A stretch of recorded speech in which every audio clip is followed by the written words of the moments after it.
This is a follow-up to a video I did almost 3 months ago regarding the pain we'll see ahead in the crypto and overall markets. Now, in that video, I covered some of the key aspects plaguing our economy.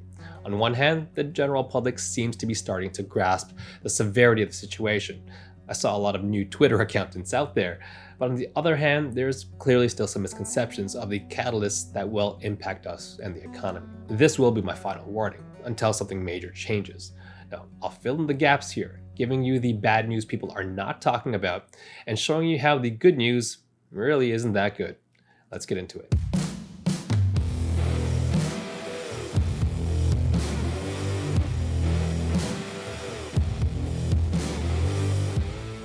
Let's first talk about politics. Now, that usually doesn't have a good connotation to it, like office politics, and the same does apply here with politics and the economy. Now, the incentive to garner votes for elections, and in our case, the midterm elections, that will be very damaging to the markets and the remainder of Q4 through to 2023. Now, to be clear, all sides of government have done this. They know that if their citizens are going through tough times, difficult times, then the current government will be blamed for it. They don't want the blame. They want the votes. So many times there are band-aid fixes just to give a temporary relief until they don't need your votes anymore, then the band-aid is ripped off. This can create a false sense of security, and in this unique situation we are in today with so many issues, that can be dangerous. Now that you understand the motives, let's talk about the politics of oil and the price. In March of this year, the US government announced they were releasing 1 million barrels of oil per day to help cut down on gas prices.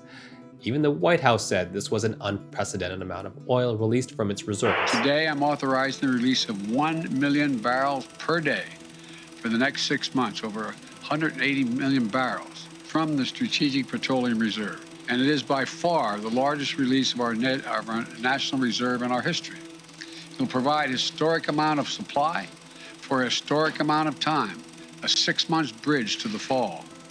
And we'll use the revenue from selling the oil now to restock the Strategic Petroleum Reserve when prices are lower. They had never done anything like this ever before in history. This is basic supply and demand. The more oil supply there is, the lower the prices. An obvious tactic to try to ease one of the daily stresses Americans were facing. Now, the release began in May and will end in October, conveniently just days before the midterm elections. Now, this was done by design. Remember, governments want the citizens to have all the benefits and promises, especially before an election. Now let's look at those US oil reserve balances. By the time all the oil releases are done, so around again midterms, the US reserve balance will be at the lowest it's been in 40 years. Guess what happens then? They'll need to top up and replenish the reserves. Now they already reduced prices to get your votes, so the plan will be to replenish the reserves. So let's once again consider supply and demand. This will work the opposite to when the government was releasing barrels. In that prior case, they were increasing the supply. Conversely, this will increase demand as the government will take back those barrels for their own stockpile. An increase in demand, all else being equal, increases the price. Let's move on to another politicized smokescreen: student loan debts. On the good side, there is the $10,000 of relief that Biden announced fairly recently. It's good, but once again, it's a band-aid solution. There's a real issue that young people in America are facing in 2023, and nobody's talking about that. And that's with the CARES Act. In March of 2020, Congress passed the CARES Act, which paused student loan payments. Now, this pause has been extended multiple times by both the prior and current regimes. It was confirmed last month that the last extension was the final one, and payments will resume in 2023, again conveniently after the midterms. That's almost 3 years after first being paused in March of 2020. People's routines have changed, maybe because of the higher costs from the conditions of the world today. Basically, people's financial routines don't include these payments. So while $10,000 of relief was good, and I don't want to take anything away from that, prior to all this, the average student loan debt outstanding was almost $40,000. The average monthly payments were about $400 per month, and 2.6 million graduates owed more than $100,000 in student debt. So let's say this $10,000 of relief reduces the average outstanding from $40,000 to $30,000, and monthly payments from $400 per month to $300 per month. That's still a good chunk of money that people's routines are not used to, especially after 3 years. If anyone told me that I have to pay an additional $300 per month that's not in my routine today, I'll have to make some changes to my spending habits. think that's going to be difficult for many, especially when US savings are at a low and consumer debt has skyrocketed over the past couple of years. Higher defaults on debt payments are a real risk in 2023. Now, if you thought those were bad, let's move on to some really bad news for the stock market with quantitative tightening. I think a lot of people forgot about that. That was a hot topic last year. First, I think I need to explain what money printing really is. There was a ton of it in 2020 for pandemic relief. In fact, 40% of all US dollars that ever existed was printed in 2020. But the Fed really isn't at a printing machine printing $1 bills and then handing them out to people. Now, what they really do is that they create these virtual credits to purchase debt securities from central banks.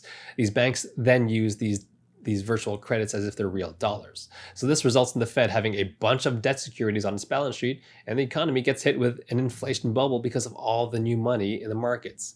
Now, to help ease inflation, the Fed needs to do the opposite and reduce its balance sheet.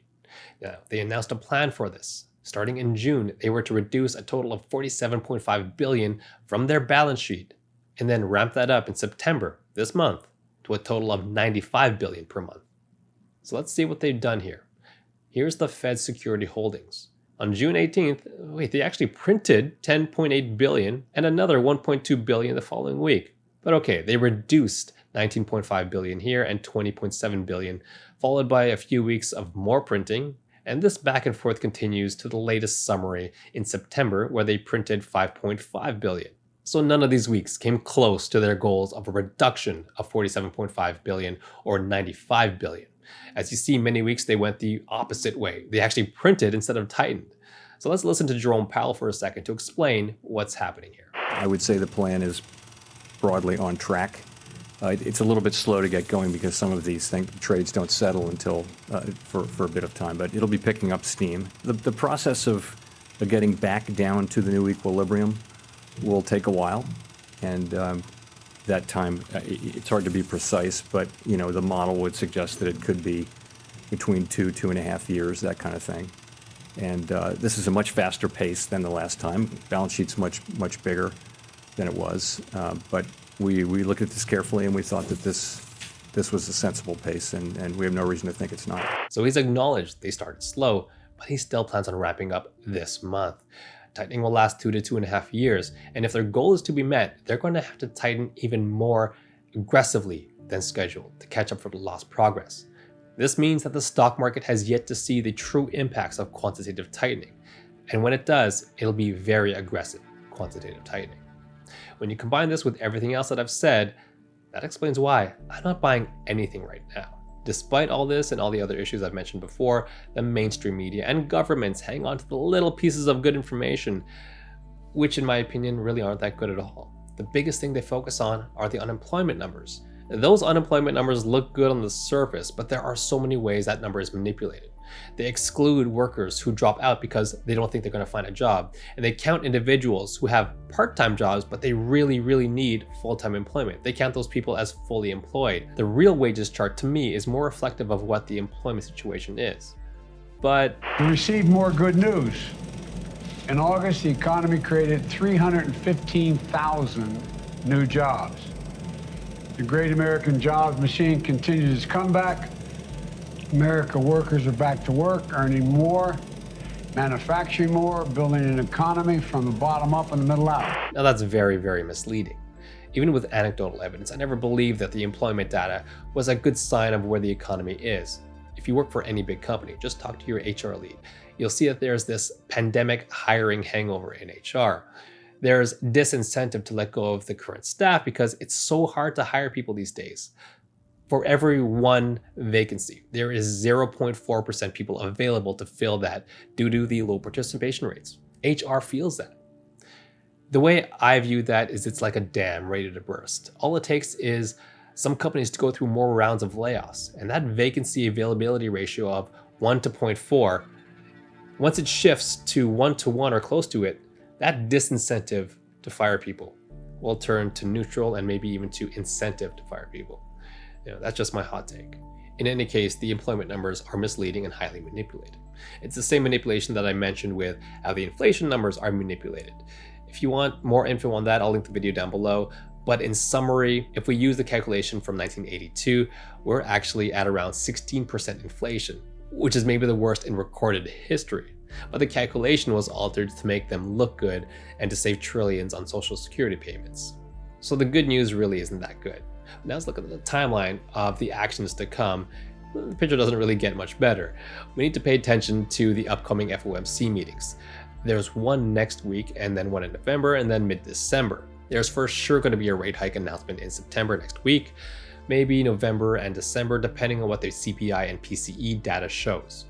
Last week, the data showed that inflation is a lot stickier than people thought, and that the 50 basis point hike that the mainstream headlines were calling for during the dead cat bounce of July, that's not going to happen. 75 basis points will probably happen. But I say it can and should go a full 100.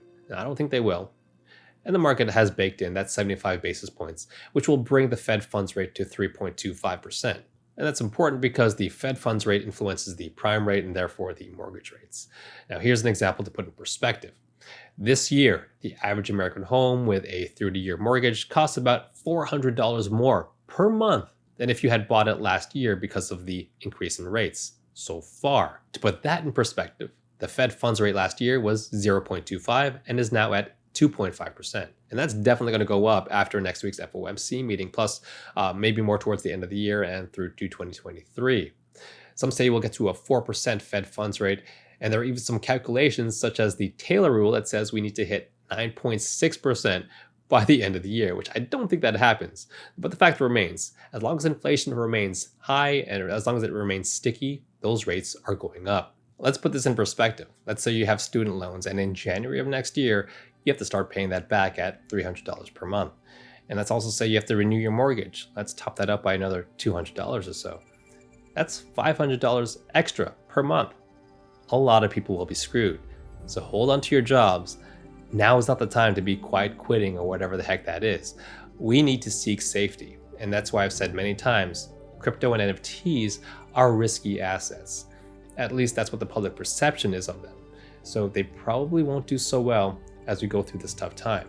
I tried to look for good news to balance out this video, but there's just a lot of question marks that can move that good news either way.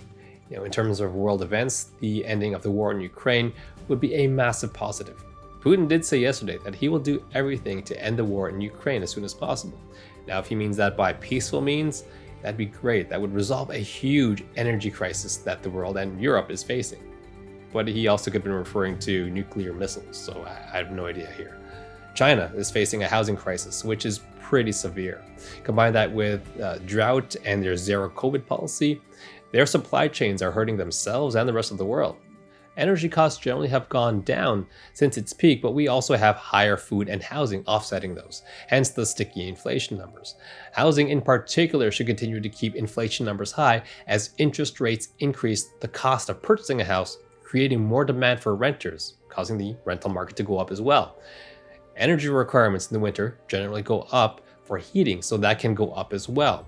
So I'm not buying any of the good news right now. But there is one thing. When the Fed does pivot, it's going to send the stock markets rallying. It's going to be great, but it's not going to happen anytime soon. Some things I need to see first. Unemployment needs to go up. Some say it needs to double from where it is now. We need that demand destruction. It sounds bad, but that is an indicator that I'm looking for capitulation. We also need to see some positive movement in the CPI and PCE reports. Now, I also mentioned quantitative tightening. I showed you they're behind schedule and we haven't really seen that start yet. We need to see material changes in their balance sheet. And wars need to end, and we need supply chains to show signs of recovery. If none of these things change, then any rally in the future will just be another bear market rally like we saw in July. And I do expect another bear market rally at some point. The bulls are just too eager without the data backing up that rally. The one really good thing that will come out of this when it's all said and done is we're going to be really ready for any financial market turbulence, really for the rest of our lives. Let's say in 10 years, we have another pandemic.